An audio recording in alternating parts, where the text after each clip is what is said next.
Hey, what's up, everybody? Welcome to another edition of Established Run's NBA Injury Report Analysis Show. I'm Drew Dinkmeyer, joined by two of the best in the industry at breaking down injury information and reads. Justin Fan from Underdog Fantasy, Mike Gallagher from Established Run. Justin, good to see you. How have the playoffs been treating you? Busy 4-game slate here. How are you? It's been a busier playoffs than expected. This is time of year when we kind of slow things down, where everybody kind of plays through injuries, and it's been the opposite. We've gotten some really big names get hurt throughout the playoffs, and we're having to update these guys game after game, day after day. So it's been a lot busier than anticipated, but this is why we do our job. This is why we provide value. So, happy to give the Giannis, the John Morant, the Embiid updates as we just got one on De'Aaron Fox this morning. So keeping us busy. For sure. Mike, you ready for 4-game slate? Maybe our last 4-game slate of the year, potentially another one on Friday. How are you doing? Yeah, I'm pumped. Put a lot of time into matchups today. I like how it came out. Definitely talk about some of it today. Really exciting slate today. Hopefully we get a little more action. Wouldn't mind another 4-gamer, but rooting for the Lakers a little bit after rooting against them all season. All right, let's get into it. Let's get into this and do things kind of game by game. We'll start with that Knicks-Cleveland game. The biggest injury here on the Knicks is Quentin Grimes, who's listed questionable with that right shoulder issue. He missed game 4 of this series. What are your expectations tonight for Quentin Grimes, Justin? Yeah, so right shoulder contusion, suffered that injury late in the second quarter of game 3, did not return. We saw him wear a sling on the bench during game 4, but it was mentioned that it was just a protective measure since he was close to teammates. He actually went through practice on Tuesday, did not have a sling this morning. So it looks like it's trending towards him playing, just given that progression, given he practiced yesterday. But this is a spot, Quentin Grimes has really struggled with his offense, so far in the series, 2 for 11 from the field, 1 for 9 from 3. And he's playing with a bum shooting shoulder as well. And we've seen how well Josh Hart has played off the bench or as a starter in general this series. And I would still expect Hart to play the vast majority of the minutes at the 2. He's too valuable to be kept off the floor. Doesn't get more perfect of a marriage than, Tibbs and Josh Hart, maybe Tibbs and Luol Deng. Gives me some shades of that. But one of the biggest edges for the Knicks this year has been on the glass. I mean, and Josh Hart has one of the best rebounding guards in the league. So he's too valuable at this point to be kept off the floor. This should, decrease the minutes of Quentin Grimes, maybe low 20s like we saw in one of those games. Then obviously we'll take some minutes from Emmanuel quickly as well. But Mitch, the two X factors in the series for the Knicks has been Mitchell Robinson and Josh Hart. I mean, this series is where it's at right now because Josh Hart has played so well and because Mitchell Robinson has vastly outplayed Jared Allen on the other side. So would expect a lot of Josh Hart either way today again. Yeah, I think he starts regardless of Grimes' status. As you mentioned, his D on Mitchell has been crazy good. We saw game 1, a little bit of heart in that one, but he popped off. And since then, last 3 games, points per possession on pick and roll, 0.83, 0.67, 0.56 for Donovan Mitchell. So clear trend that Hart is giving them value on the defensive end, partly scheme-based stuff as well. But, yeah, they just got to start Hart and play him a ton of minutes. We'll see if this affects – I'd be curious to see if this, cuts down – quickly. Maybe Toppin goes away a little bit. We could talk about Julius Randle in a second, but I think Grimes' status doesn't matter. Hart's just been too good and kind of Wally pipped him here. Yeah, we can talk about Julius Randle, though, here. He was not the closing option for Tibbs in game 4. That went to Obi Toppin, who played very effectively, left before answering questions, has had playoff struggles in the past. Any leans on what kind of Julius Randle we see tonight, and if that closing situation is something that is more up for grabs going forward, or if that was just a one-off situation with Julius playing poorly? Justin, what are your thoughts there? Yeah, I think it was more of a one-game thing. I know Tibbs was just defending his guy afterwards, talking about the ankle, talking about him coming back and how most players were missing time. And that's true to an extent, but Julius was just really struggling with his game. I think it was more Tibbs just trying to put out the fire a little bit. Julius left after the game without talking to reporters, skipped media availability. So he's obviously not happy about it. So Tibbs, knowing him, he's going to back his guy. He's going to, make some excuses for him. I think it was just a one-time thing. We should expect a bit of a bounce back from Julius today. Obviously, a tough matchup against this Cavs front court regardless. This is a rock fight of a series, so not expecting him to put some big lineup, but he's going to close, I would expect, today and just play better generally, the odds are, than he did in Game 4.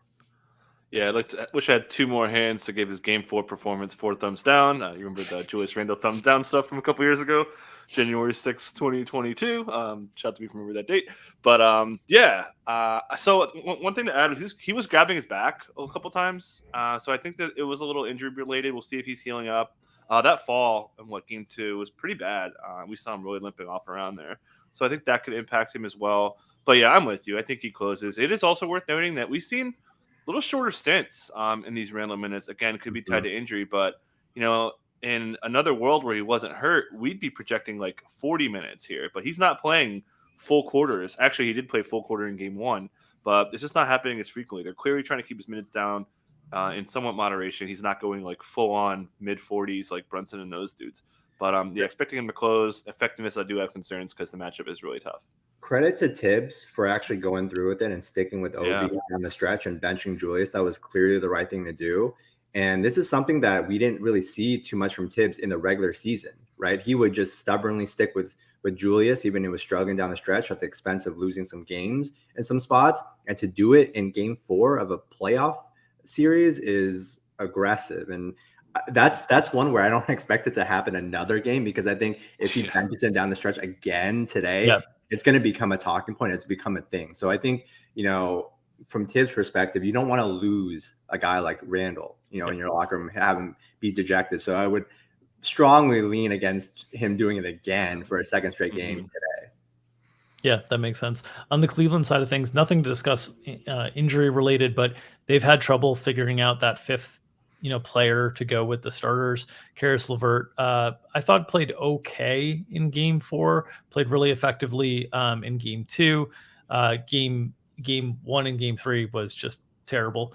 And Isaac Okoro has gotten very limited opportunities. They keep kind of going back to Jetty Osman. We also had this quote with regards to Ricky Rubio that they were going to use him on the road in parts to potentially handle the veteran crowd and different things like that.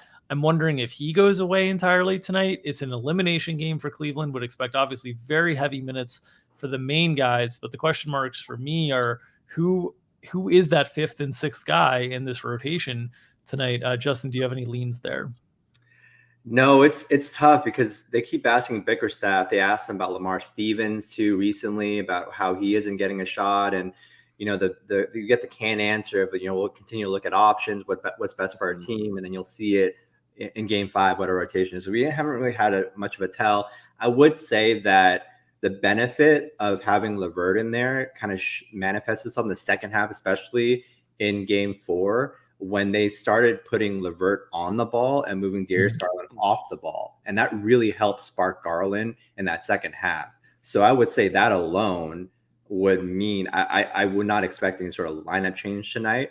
Even though I was actually, talking to some buddies of mine that are Knicks fans about how they should be starting Okoro in the second half, but they stuck with LeVert, and it kind of worked offensively at least. Yeah. They had a really good third quarter that kind of got them back in the game. Mike, what are your thoughts on this kind of last starter spot / back end of the bench for Cleveland tonight? Do you think Rubio goes away, or do you think we still get those token Rubio minutes? Yeah, I kind of think he goes away. He just has been effective. He comes in and just doesn't bring anything to the table, offensively, defensively, especially. And I don't know. I feel like the things have gone so poorly the last couple games that I feel like they got to shake things up. Maybe this is just start it early and then get away from it, get him in early, figure out if he can get something. Because the defensive matchups have been tough. The Knicks have been winning all the adjustments. We saw them put more Brunson on the ball and just not deal with the pick and roll stuff as much, which is set Garland up. We talked about Josh Hart on Donovan, but I think they just need to put someone in front of Brunson. This is just not working. Putting Garland on him, I think, is dangerous, and I don't think they want to go into it again. So I kind of lean Okoro here, but I don't think he's going to play a lot. So yeah, quit LeVert. I'll still get pretty good minutes if he can play well, but I just think things went so poorly that I think they got to shake things up. Yeah. The big thing for me is the reason that I'm kind of a pro Okoro guy in the series, which I did not expect to be, is simply because they're getting so decimated on the offensive boards. Mm-hmm. And in part because Jetty Osman never tries to block out anybody. Karis LeVert was competitive on the defensive boards, but his ability to kind of block out Josh Hart on the crash down has been questionable. Generally, Cleveland's rebounded the ball better when Okoro's been on the floor. So just kind of having that athleticism and someone who competes in that range, I think would be good. But ultimately, I think their ceiling is best when they get somebody who can defend and knock down threes. Okoro shot the ball well in the second half of the season, just has not shot the ball well in these playoffs. And the leash has been super, super short with him. So I'm sure that's impacting confidence. If I was a Cleveland fan, I would be hoping that we would be seeing a lot more of both LeVert and Okoro as the 5th and 6th guys, and a lot less of Jetty and Danny Green and Rubio tonight. We'll see if that's the case here. But yeah, it's been a tough go of it for Cleveland being able to defensive rebound, which has really been the whole difference in this series. They actually have, I believe it's the best playoff defense on first shots in the league right now, and they're down 3-1. So it's just like rebound the basketball, don't turn the basketball over, and you're in better shape here. But the Knicks are going to hunt Garland wherever, whoever's out there. They started bringing picks over and trying to force switches just over and over. Josh Hart just bringing guys over for Jalen. So they're gonna hunt kind of regardless. Yeah, that's why Lamar was brought up repeatedly, because he's 11% rebound rate. He's one of the better rebounders on the team, and you're playing guys like Danny Green, Jetty Osman, and Ricky Rubio, right? And not really helping much at all in that respect. So I think that's a solution that they should really be looking at. It's just give him a little bit more minutes, help on the fringes a little bit, optimize there. Because I think it's like an offense defense thing. I think with Okoro struggling the way he is offensively, it's hard to really, like, you're going to lose offensively. And obviously Garland really came alive when they put LeVert on the ball and Garland off the ball. So it's like, it's a give and take a little bit with that decision with LeVert and Okoro. Yeah. And a couple things to add. Yeah. If I could just add really quick. So we saw in game 1, Donovan played the whole second half. Jaren Allen played like all but 20 seconds in the second half. Big minutes from Garland. This is game 1. Dink talks a lot about this, elimination games, big minutes. Could we see a 48 and a Mitchell is my question. Obviously, we're not going to project that, but I think that's, possible. So I think that what I'm getting at here as well is it could be really tight. Like they could just go straight 6-man or something outrageous like that. I do think we maybe see somebody sprinkled in, but the second half rotation could just be legit, could be like 6 for sure. And then, as you mentioned, the top 2 half-court defenses in the playoffs are these two by a lot. And then, interestingly, actually, the next 2 are the Lakers and the Memphis game. So a lot of defense on the slate today. Yeah, let's move to that Lakers-Memphis game. On the Lakers side, probable tags for Anthony Davis, LeBron James, Dennis Schroeder. We haven't had any real concerns about these. Any news or notes for the Lakers, Justin? No, what's notable is that the Lakers did not list AD on the injury report with that right hip issue, which he was laboring through all of last game. They continue to list him with that right foot stress injury. We got some quotes from Darvin and from AD about his status and how he's not going to miss any time. So I don't think there's anything to really monitor there, but we know AD's obviously injury history. He was clearly hampered by that right hip issue throughout game 4, grabbing at it, very tentative offensively. He basically was kind of a no-show down the stretch after he suffered that injury. So that's definitely something we should keep an eye on. This is a physical series, and we know that one little bump or one little fall can flare things up. But yeah, credit to him. I thought he would end up going to the locker room. He played through it at least, which is an encouraging sign. Gallagher and I were talking about it. I had it queued up, the headed to locker room tweet on the Underdog account, but I didn't have to send it. So yeah, definitely something to keep an eye on with AD.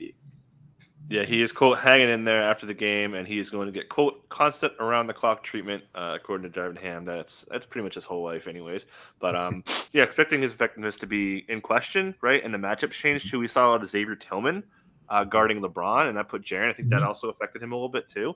So matchup suddenly gets a little tougher if they do stick with it. I think they're going to mix it in because I thought their defense has kind of held up. It's been their offense has been a major issue. Yeah, just as long as he doesn't get Santi Aldama down there. It's been tough going for AD. Whenever he gets Aldama, it's just barbecue chicken. Yeah, exactly. On the other note, I just wanted to mention on AD with the Lakers and listing, we've seen this before that they don't update listings really. They just kind of leave the old listing. There was a game that he left ill earlier in the year after like 8 minutes. And he was not on the injury report for that at all. He was on the injury report for like a prior probable tag. They just don't update things. So basically the way that they view things is like if the guy's listed, like probable is the only thing we need to worry about, not the actual description.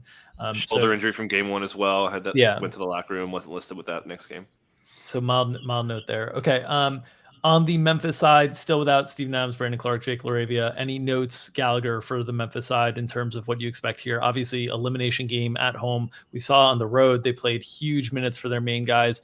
Even through foul trouble, you see Dylan Brooks ended at 5, Tillman ended at 5, Jaren ended at 4, Bane ended at 4. So they were kind of, threading a needle. We saw Tyus Jones, Luke Kennard, and Santi Aldama all have their minutes cut in favor of David Roddy, which was an interesting decision. Gallagher, what are your thoughts on how the Memphis back end of the rotation sorts itself out tonight? I definitely think Roddy's coming down. We saw Dylan Brooks pick up 2 quick fouls, and I think they were okay. He's in the rotation now. Let's just keep him there. So I think that if Brooks avoids foul trouble, I would expect Roddy to be probably closer to 10 than 20. Other than that, minutes, right? Obviously overtime game, but we don't usually see Desmond Bane playing 40 minutes in regulation like ever. And he was obviously cooking, and they had to play him a bunch, but that's nice to see. Again, we make these like minute bets all the time in our Slack, and it all started. This is the first year of established around NBA. Dink and Andrew Wiggins, we were talking about John Morant's minutes in a playing game against the Blazers, and I think Wiggins bet 44, and it came in under.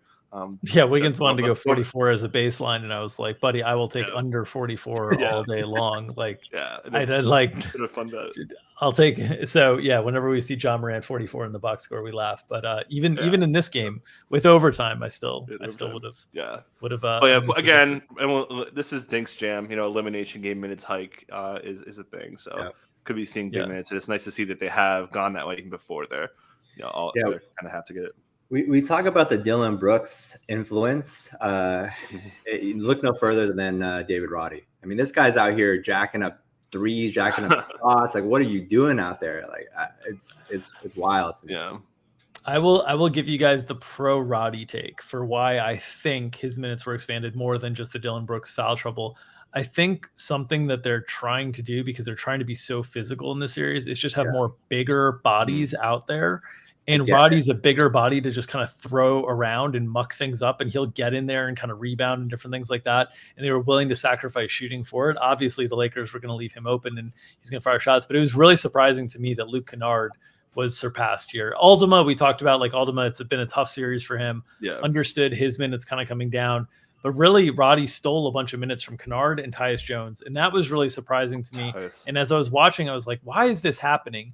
And the reason that I figured out why I think some of it was happening is they're trying to just have a big body out there on LeBron at all times, whether it's Brooks, whether it's Tillman, whether it's Roddy. They're just trying to have somebody really big out there and trying to keep Jaren a little bit more away from that matchup to allow Jaren to kind of help a little bit more. But I think Roddy's minutes are likely coming down as well. I think they need to play Kennard more. I think they need more shooting. But I do think that one of the things that they're finding out is they're not super comfortable playing Tyus and Ja together a ton, and Santi just doesn't have a real place in this series. So it's kind of by process of elimination. Hey, maybe you shouldn't have traded DeAnthony Melton and Kyle Anderson. That you now have, David Roddy getting playoff minutes. Whoops. Yeah. Yeah, they need more spacing bad. And I mean, Tyus 9 minutes is just Did you see Trey? Trey was tweeting about it afterwards about how Tyus wasn't playing enough. I saw that pop up on my timeline. Brother his defense, but that's there's no overlap, right? Like that's 53 total overlap. That's wild. And Tyus is too good to be playing 9 minutes in a playoff overtime game, honestly. Yeah, and we saw last year in the playoffs against the Wolves, they really leaned into it because they're loading up on Ja a ton. He can't score in half court. In isolation and pick and roll stuff, he's 0.73 points per possession in this series. Really, really bad number. take some pressure off Ja. I feel like they need to do that. I mean, obviously Jenkins is a great coach, but that's just very startling to see. No shooting. You're deprioritizing shooting and extra handling, which are big issues for you right now. So I feel pretty. Maybe we'll make a minutes bet on this one thing because I feel like Roddy's coming down. I do think Roddy's coming down. I'm noting that the reason that I think because I think they're concerned about rebounding. I think that's one thing that they're really, really concerned about against the Lakers. The Lakers are playing so much size out there, especially when Vanderbilt's out there like guarding Ja. Like there's just so much size on the court. So I think that's one of the concerns. But yeah. All right, let's move to Miami and Milwaukee. On the Miami side, no Jimmy Butler on the injury report today, was questionable for Game 4. Victor Oladipo, of course, out with the patella tendon tear. Tyler Hero out with the right hand fracture. Bam Adebayo is still listed as probable with this left hamstring strain. He really struggled in Game 4, was really ineffective. Brook Lopez had a huge game. Gallagher, I know you had mentioned a lot of concerns about this probable tag with the hamstring strain, so I'll kind of kick it to you. How did you think Bam looked? Are you concerned about how he could potentially perform tonight in Game 5 with this probable tag once again? I thought he moved okay, and yeah, it was just odd to see Jimmy get the Q tag and Bam get the P tag, and then the way the news came out as well was a little odd. So I was DMing Fan like, what's going on here? I'm waiting. I was trying to talk Gallagher off the ledge a little bit. You know, the little PTSD. Yeah, I mean, just from the Heat before. I get it. Yep. So I mean, there's no downside of just being aware of shadiness, and if you're quick, you can get some sweet lines. But yeah, I thought he like moved okay. It was really two things: the early fouls he picked up on Giannis. He's going to guard Giannis. That's a really big task to pick up. It's going to influence how you play on offense, and he's got to deal with Brook on the other side, a guy who can't shoot really much. They like giving him that 6 to 15-ish foot range shot. He'll probably get a little bit of that. If that's not falling, it's going to be bad. So. Yeah, I think this is a really tough spot for Bam to be in just because he has to do so much defensively, and he's running up into probably the worst matchup for him. So pretty low expectations for me on Bam today. My guy, low on him today. Yeah, we'll mention that this is a legit hamstring issue, and he's been talking about how he's receiving treatment 3 to 4 times a day and almost around the clock on that hamstring to be ready to play in game. So this is like legit. It's not like a normal procedural probable tag that we see from a lot of these teams. Like this is something that is a little bit concerning just given how much treatment he's having to get. So keep an eye on that. This is just a bad spot for him overall, having to deal with having to guard Giannis and having to deal with Brook Lopez on the other end and having this hamstring issue too. So all that combined is not a great picture for Bam's outlook today. Yeah, to add to that too, if you remember, if you watched the show for a while, and after the Hawks game, I was like, oh my God, Bam's playing hurt. And yeah, it turns out that's kind of right, something he's been playing through. And just changing gears here, Max Strus nuked. I did not see that coming. I don't know if you did, Fan, as Duncan Robinson really just took over all those shooting guard minutes. They're basically one player right now. We know, I talked a lot about this, how Hero doesn't like to play with Duncan. That was a situation when Duncan was still in the rotation, but apparently feels the same way. So, I haven't looked at our minutes yet, but we're probably going to be pretty light on Strus, Duncan combined. We probably won't go like 48, probably a little bit more, but they don't want to play them together. And Duncan's been freaking hot as hell from 3. So probably pretty close to an even split, or maybe even worse if Strus doesn't have it again. This dude has negative fantasy points last game. Just brutal. Yeah. Fan, any thoughts on whether we continue to watch the greatest basketball player of all time tonight, playoff Jimmy? All in Jimmy Butler, and we see this every year, man. It's not a coincidence, and it's just Jimmy's personality, man. Jimmy is an all or nothing type of player, and to expect him to really get up for a game in February on Thursday against the Pistons is asking a lot, and this is the same pattern we see every year where from October to February, it's like, Jimmy's kind of washed. Is he hurt? Does he give a shit? Like, and then he starts ramping it up the last month of the regular season. He's like, oh, Jimmy's like playing at MVP level. Oh man, like the Heat might make some noise. And then the playoffs start, and Jimmy's one of the best players in the league. We saw this last year too, so it shouldn't be a surprise. As much as Jimmy wants to deny that playoff Jimmy is not a thing, it 100% is a thing. I mean, this dude is unreal, and it presents a massive challenge on the other end of how the Bucks want to guard him. I mean, they're putting Drew on him a lot. The question is like the solve might be putting Giannis on him, but Giannis isn't 100%. We can get into that next. They're getting Wes Matthews back today, so just a tremendous challenge that Jimmy offers, and he's doing this without much help again. We saw this when the meme and the bubble with him hunched over and tired. He was on the court taking like a bit of a nap last game because he was exhausted. Like, get this man some help, please. Yeah, it's incredible. In chat, we'll shift to the Grizzlies or the Bucks side of things. Chat is asking if, and this is playoff basketball, right? This is where we start asking these questions because Giannis is still listed probable on the injury report. That's consistent with last game being on the injury report. But the notable missing name is Wes Matthews, who's been listed out for the last few games. He'll be back. The Bucks have leaned on him as a defensive presence in the past. Do you think this his return potentially impacts Pat Connaughton, Joe Ingles, those types of minutes? How much can Grayson Allen, how much can Wes Matthews steal? What are your expectations here, Justin, for how the Bucks use Wes Matthews tonight? Yeah, I think he for sure plays. And this is a big issue. This is like their main issue right now that they need to solve is how to guard Jimmy Butler. You cut off the snake of the head and look at what's left. I mean, Duncan Robinson might have been their second best player last game. It's bad right now. Caleb Martin obviously is balling out. He's been great for them. I think he leads all players in on-off differential in the postseason so far. But point remains. I mean, Wes Matthews is a big body. He will help in that regard. And you put out these lineups with Drew, Wes Matthews, and Giannis together, and it just increases your switchability. It gives you different looks. So I expect that to be something that Bud will go to. Not sure how much Wes can play in his first game back. Will probably put his minutes. I don't know. I've gone back and forth. It's a pretty big range to me, but I would say at least in the teens. If he looks good, maybe more. I fully expect him to be in the rotation tonight, though. Yeah, I agree. And just to bring the Jimmy point home, and just to kind of go back, I did a podcast about ranking perimeter defenders, and I saw the Athletic rank Drew first. It's just so different context for us in betting and fantasy. I ranked Drew 9th, and I knew this was like so stupid, but this is why. Their defense is not built for Drew to shut dudes down because they just lean on pick and roll scores, killing them. Jimmy was 46th in pick and roll scoring on the year. He's first in the playoffs. He's killing them in pick and roll. They got to do something different. Their defense isn't built to stop him. I'm curious if they change that. Their defense has been very good for year after year after year with this foundation. So I think they may stick with it early and then get to it a little bit later. But Jimmy is straight cooking this defense and leading the NBA. Like, oh my God, so many offensive stats. And actually, he's actually not first in pick and roll efficiency. It's actually Kyle Lowry.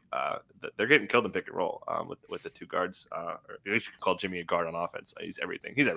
Yeah. If Wes Matthews does enter the rotation tonight, Mike, I'll toss this to you. Who do you think is most impacted from a minute standpoint?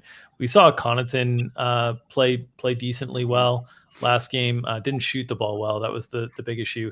Ingles has not been willing to take shots, which if he's not willing to take shots, I don't even know what he's doing out there. So he seems like the most vulnerable guy to me, but I wanted your guys' thoughts as well. And I'll start with you, Mike. Bobby Portis. What? Oh, okay.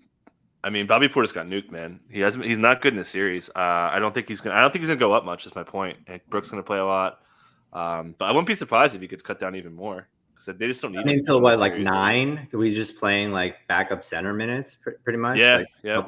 Yeah.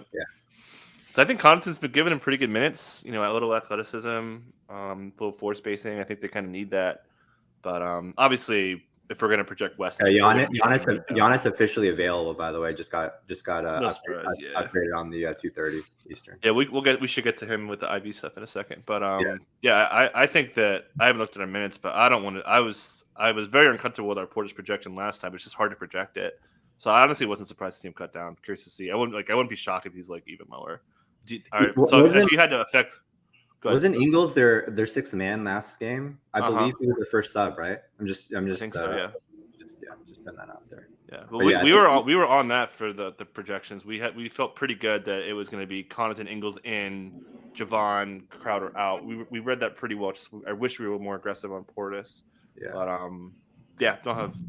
If you want to just get into Giannis, I'll just. So lean what? So Giannis here. what would be the order in terms of if we're talking Wes Matthews is getting 16 Pretty minutes low or for something me. like that? I wouldn't But put him. who- We're not. Yeah.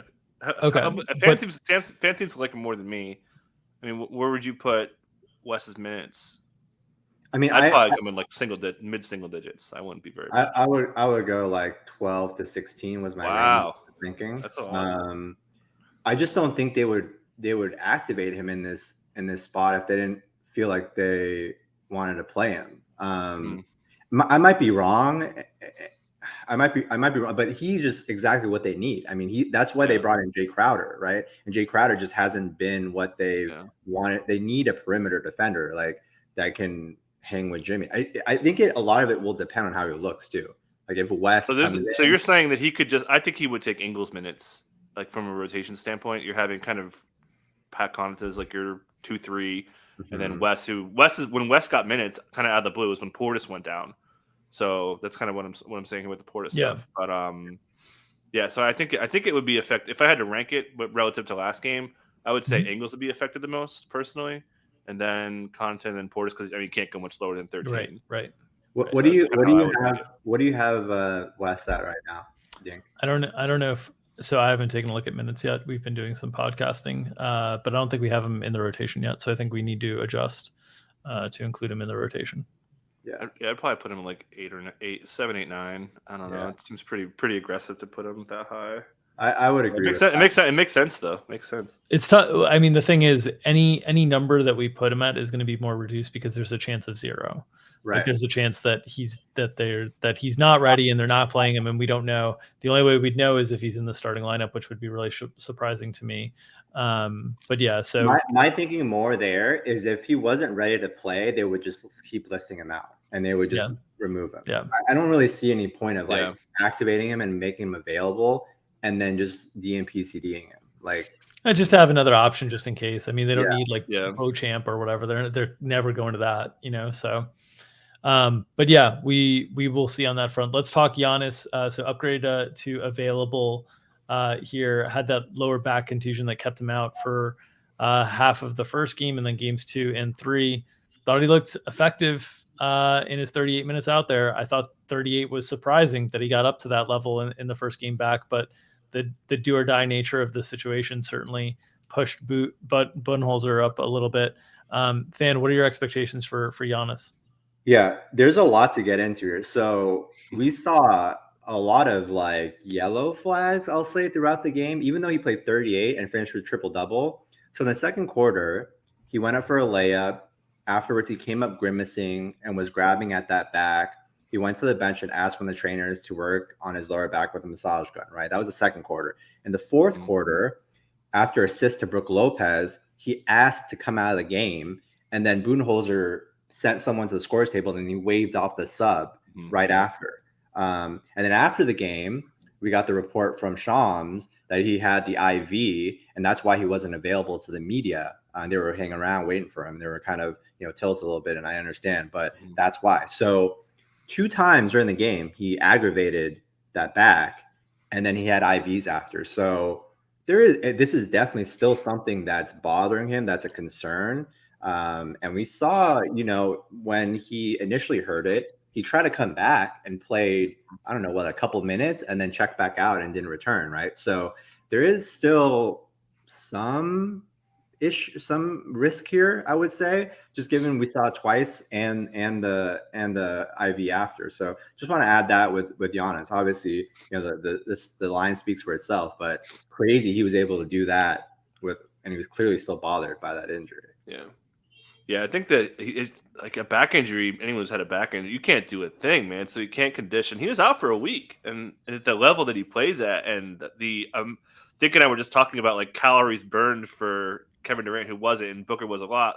Like Giannis burns calories out there. He is so active. He's so involved in just everything that it's hard to play that way and hard to condition yourself. So I think that was part of it. I think he'll be okay. A little bit of risk for sure for all the reasons you laid out there, but I think he's in a pretty good. He actually played really well, and I think one thing to add too, he faded. The fourth quarter disappeared, and he was lighting it up earlier in the game. But his offense really faded late, and you could probably chalk it up to just lack of conditioning and lack just lack of. I would with that injury, with that issue. He still lingered. Like he asked for sub in the fourth quarter. Clearly, not 100%. Maybe another thing to speculate on from like a live betting perspective and whatnot is just the idea that if Giannis may not be able to maintain the level of play deep into the game, maybe another reason that the Bucks need to put this game away early. They are double-digit favorites here at home. But yeah, it'll be an interesting one to watch tonight. Let's go to the last game, the only 2-2 game, the only game we know we're going to see on Friday. Golden State and Sacramento. On the Golden State side, their injury report's very clean. No Andre Iguodala, no Ryan Rollins. We saw changes in the starting lineup with Golden State, which Dre has podcasted on quite a bit. That they then went away from in the second half. After struggling in the first half a little bit. So Justin, you're a Bay Area expert. What are your expectations for how Golden State starts off stuff tonight? And what do you think the rotation or adjustments might be, if any, here for Golden State? Yeah, so we saw Dre come off the bench to start the game, and then he started the second half ahead of Jordan Poole. I would expect them to go back to Draymond Green in the starting lineup tonight. They've been better with him in there instead of Poole with the other 4 around them. And I think, Dre was trying to be a team player. He volunteered to talk with Steve Kerr about coming off the bench and sacrificing. But it's clear they need him in that starting lineup. They're better with him out there on the floor. So he guarded a lot of De'Aaron Fox in the second half. That was effective. I think they'll go to that again. So, they did a little experiment in the first half and changed it up in the second half. Came back and won that game. Just a massive classic Warriors third quarter. And would expect that change. Yeah, I think so. I agree. I think that he's going to probably guard, and that's why Gary Payton got nuked kind of hard. When you're basically reclassifying Draymond Green's role to being on-ball defender, you don't need those on-ball defenders as much. I think they start that way again. We'll talk about Fox in a second, but it should be pretty tight. Really big game. You don't want to worry about game 7. We know their road woes, so I expect them to put their best foot forward. Should mention on Steph, Kerr said he's shooting for 38 minutes. So I would expect probably around 20 in the first half, but if they need to, they'll ramp them on up. They have to, man. The on-off splits are so dramatic with him on and off the court. Just given how much Jordan Poole has generally struggled in the series, it's like they need him, and you can't. You're just looking at the scoreboard and like how much time can we buy with Steph on the bench? Like every time he's not out there. Your point with GPT was great. I think the Warriors beat writers and the people that cover the team are like, when are we going to see GPT? When are we going to see GPT? He hasn't come in. So that's very good point on GP2. Is his minutes floor is a little shakier with Draymond. I will add, I was shocked about that though. I was like ready to bet Peyton, and actually just to peek behind the curtain, I was waiting for him to get lined enough places so we could bet it. It didn't happen, so I saved myself. The books saved. Actually, they would have gotten a lot more money out of me because I was expecting a ton of minutes. Didn't see that coming at all. Yeah, and he was cleared pretty early too. So I don't. Someone in the chat was talking about the illness. I don't quite think it was that. Would also expect Kuminga to be out of the rotation. I mean, he is not playing well at all. And for Rob and I have a debate on Kuminga versus Moses Moody. And my guy Moody's playing a lot better during the playoffs, so I think he's just ahead of him on the pecking order right now. Kuminga just looks.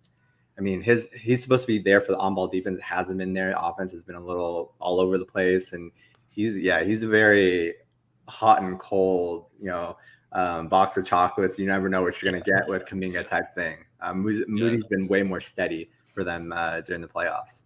I mean, the Warriors is such a good. Dick. I was just going to say that's been the case their entire careers, right? Like Kerr doesn't know what he's going to get from Kuminga on a given night. So I think the likelihood of seeing Kuminga minutes is much higher early in a series where you can see like Kerr is like, or if things go drastically wrong, right? It's like the break glass in case of emergency with Kuminga, because maybe you'll get good Kuminga and we can spark a comeback. But I don't think he trusts him enough there. Mike talks about him getting this wrong in terms of pay. We both got this wrong in terms of thinking the Warriors came out of game 3 thinking they needed to play smaller, space the floor more, get more offense. And that's why we thought Dre would get cut down. We thought Peyton and DiVincenzo were solid, and we thought Kuminga would get cut down a little bit as well. Well, what happened in this game, and one of the things that I want to highlight is look at the 31 minutes from Draymond Green. Look at that turnovers category, just one. In the first 2 games of the series when Draymond was playing, he was turning the ball over a bunch, and that was one of the reasons that they were struggling offensively. They didn't have space, and Mike Brown's was coaching the Kings up well to react and take away passing lanes low on back cuts and whatnot, and they were just sloppy with the ball and turning the ball over. So I think that space is mostly an issue if they're turning the ball over. If they're not turning the ball over, I think they're comfortable playing the double bigs. But they're turning the ball over and then letting Sacramento get out and run when you've got two bigs who are not getting down the floor in transition, disaster. So I think this worked for game 4, but I don't think it's locked and loaded that this is going to stay big. I think it's going to depend on Draymond Green taking care of the ball in terms of his minutes allocation is the one thing that I kind of wanted to note there. And I do think that if Draymond's minutes got cut in any way, shape, or form, Gary Payton.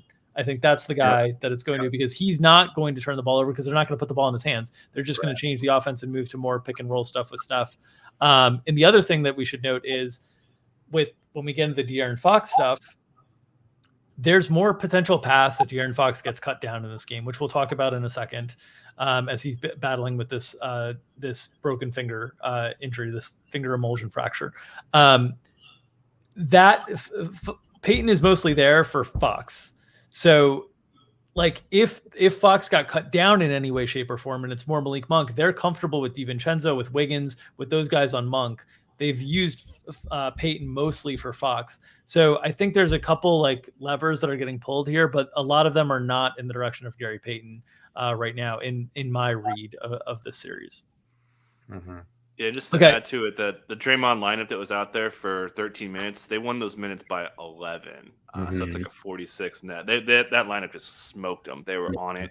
And one thing I was going to say about Kuminga really quick, the Warriors are the epitome of like a team defense. We always see the Draymond Green, Iguodala clips. And just Kuminga's the polar opposite. Kuminga's like, just, hey, go guard this dude. You know, they don't play that way. So, anyways, I think Kuminga's going bye-bye.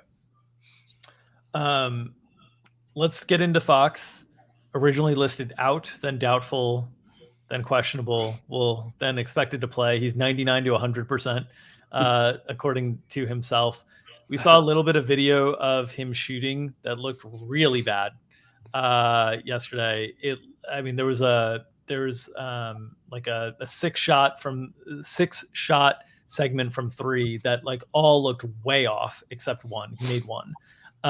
He's gonna have a splint on his finger in this game.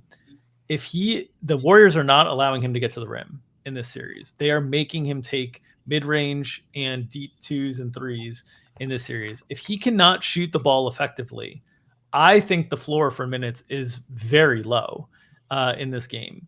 I think there's a chance that we end up seeing like De'Aaron Fox play like 26 minutes or something like that if he cannot shoot the ball effectively. If he can shoot the ball reasonably effectively, he's going to play a lot, obviously.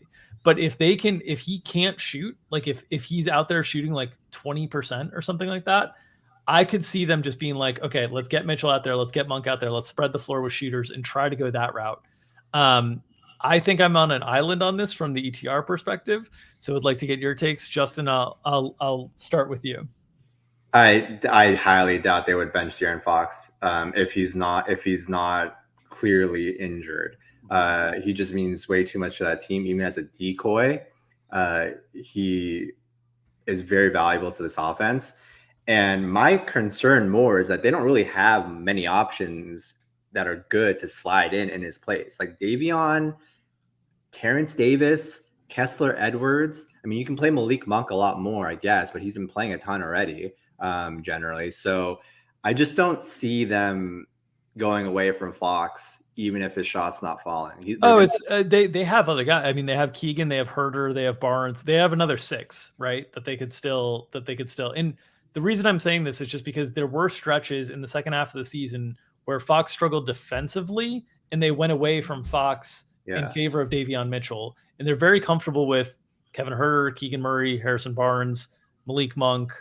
I think they'd still have guys. So I don't think you'd have to be getting into the Kessler Edwards type options. Now, I think this is a low probability scenario. I'm talking about the worst range of outcome that he just can't shoot. Like if he gets to the point where he can't shoot and you're not guarding him, that's my concern. And I think it's like a 5 to 10% probability. I think it's really low, but that's my concern on Fox tonight. Yeah, he's just taking so many jump shots right now. His jump shots per game are up like 10 from the regular season, and this is his shooting finger, his index shooting finger tip. That's the last two things. The last two things that leave your hand, touch the ball, or your index and your middle finger, right when you shoot it. So that's gonna be tough, man. Splint on that. I'm a little bit more concerned about the effectiveness. Just to wrap up my stuff. So Dink and I, this has been our hot topic here, and I was looking into Kobe Bryant stuff when he had an avulsion fracture on the tip of his finger back in 2010, and was looking at his usage, which wasn't too different.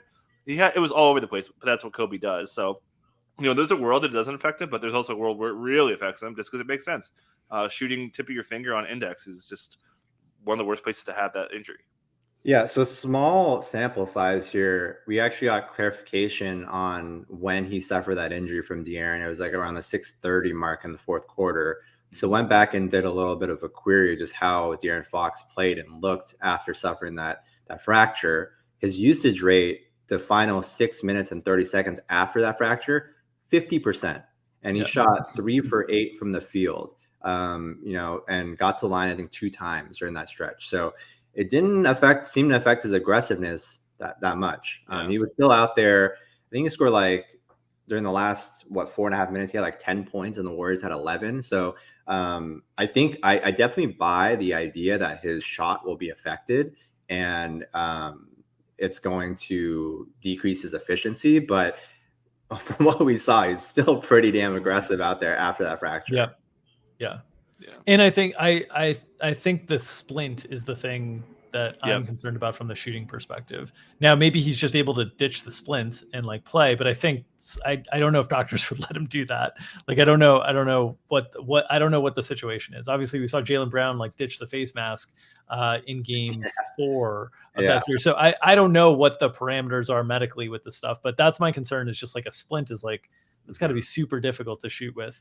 But again, I think most likely scenario is Fox plays his 38 to 40 minutes or whatever. His usage rate comes down a little bit. He's a little bit more of a facilitator, and he's a little bit less efficient. I think that is by far the most likely scenario in this. I just want to highlight that I think there are some tail end outcomes that result in more minutes for Malik Monk, Davion Mitchell, Kevin Huerter, Keegan Murray, Harrison Barnes, if they are caught in this. And because the thing for me is and I know we have these guys who are ruled out to doubtful, and it's the playoffs and people are messing around with things, but it was pretty quick that they were there's no way he can play. And then they were maybe he can play. And then they tested it. And so that immediately out is what's ringing in my head. That was a little bit worse than what we've seen with some of these other injuries that have been a little bit more manipulated on the injury report. Yeah. I got three little mini points to close out on Fox with. Okay. The first is that, and it's kind of addressing your tail end outcomes here when you're talking about the downside. Defensively, I think De'Aaron's going to be a lot less effective because, we have swipe it, no swiping today. That finger, he's just not going to be going for steals as much and being aggressive on that end, just because there's major aggravation risk. You go for a steal, your finger gets caught up, you aggravate it. It's not worth it in that instance, right? So maybe some downside defensively for him. You talked about that earlier when he's gotten benched for Davion in the past, okay? Second thing is that I'm not going to name names, but would not be surprised if some players on the Warriors side would be looking to swipe at that finger. 100%. Oh, not going to name names. I wonder who. 100%. Would not blame them. I mean, it's part of the game, and. If you're hobbled out there, if you're not 100%, guys are going to look to take advantage of your weakness. It's not a shocker, right? And then third is that De'Aaron, this offense goes as far as De'Aaron will take them. I mean, you see Domas is just getting neutralized and killed by Kevon Looney during the series, and they need. I mean, if De'Aaron's not 100%, this Kings offense could just suffer significantly overall. So those are 3 mini points that I want to bring up, just kind of effects and some considerations around this De'Aaron Fox injury. Yeah, I just throwing a betting suggestion out there. I think there's some correlation here that's unique because of the injury situation, that if you wanted to mess around with single game parlays and under on Fox's, overs on Davion Mitchell, and unders on the game as a whole, Like, I think those are kind of interesting. And then you could play it into the Warriors side as well, with like, depending on how deep you want to get into correlated stuff. But I think there are more correlated potential outcomes when the range of outcomes widen on a guy. And I think that's the case with Fox. I'm probably going to nibble at it. I'm probably not going to, invest heavily in the assumption that Fox is not able to play effectively tonight. But I think it's worth nibbling on some of the tail outcomes with this. Sorry, Gallagher, go ahead. Yeah, just going to add, the Warriors are just one of the league's best at limiting dunks and layups. And it's, as I mentioned, the Fox shooting stuff, which also has affected Sabonis in a big way. And lastly, just want to mention some of his quotes from practice. Fox said, quote, "The ball handling was actually fine. As soon as I got out, dribbling and passing was fine. For me, the most important thing was I could shoot as pain-free as possible." He later would say, "As I got going, as the pain started going away, I felt like it was my normal shot. I think I feel good." So he's obviously talking himself up. This is what players do. We'll see. It's going to affect him for sure, but the question is how much. It's certainly a situation that is very uncomfortable to bet into. But yeah, I think the difference for me and what I've been reading into with the De'Aaron Fox and John Morant injuries is De'Aaron Fox, it will affect more of a shot, and the John Morant injury is more affecting his ball handling. So those are probably the distinguishing factors for me between injuries. And that note on, not to name Warriors players who could potentially take swipes at the finger, but there is a prominent Warriors player who had a podcast who talked about specifically when he had a technical foul and De'Aaron Fox had a technical foul, that he is increasing the amount he is talking trash at De'Aaron Fox just in case the refs decide to call a double technical, because he knows he is less valuable to the Warriors than Fox is to the Kings. So if Draymond's talking about stuff like that, whoa, we're not naming names here. Well, look, he has a podcast, so I'm naming the names. If Draymond's talking about stuff like that, it's possible unnamed Warriors are thinking about these things. That's everybody has a podcast these days. It might be the Moses Moody podcast. It might be the Jonathan Kuminga podcast, the Dante DiVincenzo. I don't even know who has podcasts now, so we're not naming. I'd love a Jonathan Kuminga podcast. I need to know what's going on in that guy's head. All right. I think we've covered it all. Any other notes before we get out of here, Justin, that we didn't get to? No, we almost went an hour, which is impressive. On a playoff plate, just 4 games. We can't kick the habit. Thoughts on Kevin Huerter getting cut down?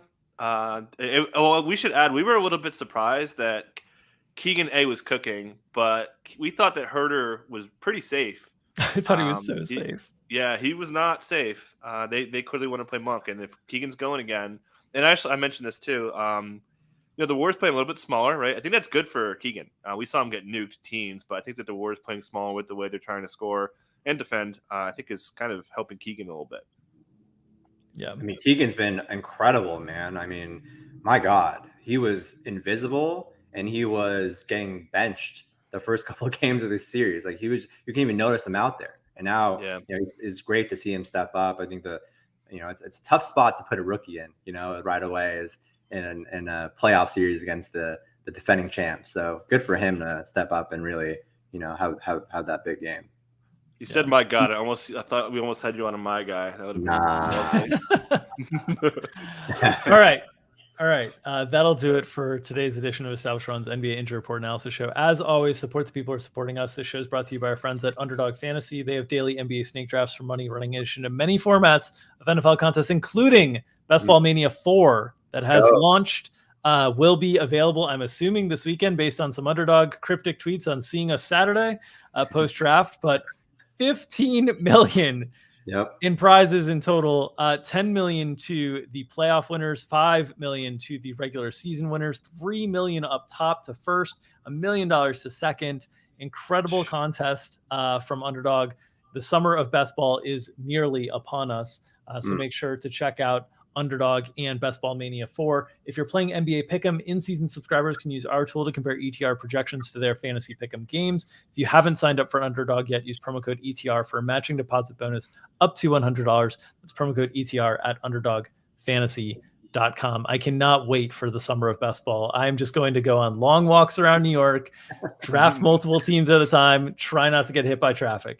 That's my favorite thing to do all summer long when I'm in the city. So that's what I will be doing all summer. As always, you can find us behind the paywall Tonight, myself and Mike Gallagher at 5 o'clock Eastern, breaking down this 4-game slate, talking about the good chalk, the bad chalk, the contrarian pivots, and of course the flag plants. It's been a fun flag plant season for the friends. It's actually going to be me and Gary Hartman. Sorry, Mark. It's not you. It's me and Gary. Gotta cut my head shorter now. Sorry. Mike gave the flag plant of Devin Booker last night. I unfortunately gave you Time Lord. Wasn't as great as Brook Lopez the night before, but we'll be back there behind the paywall, 5 o'clock Eastern today. Playoff packages and sales at establishedrun.com/subscribe-MBA for more information. If you're uninterested in giving us your hard-earned dollars, we do ask for your hard-earned clicks. Subscribe to this YouTube channel, get notifications whenever we go live. And of course, smash that like button and feed that algorithm. You feed the algorithm, it helps feed our families. We keep feeding you the DFS injury information analysis you need to make your spread bets, prop bets, and DFS lineups. So feed that algorithm, smash that like button. Nom, nom, nom, nom, nom. We'll see you tomorrow.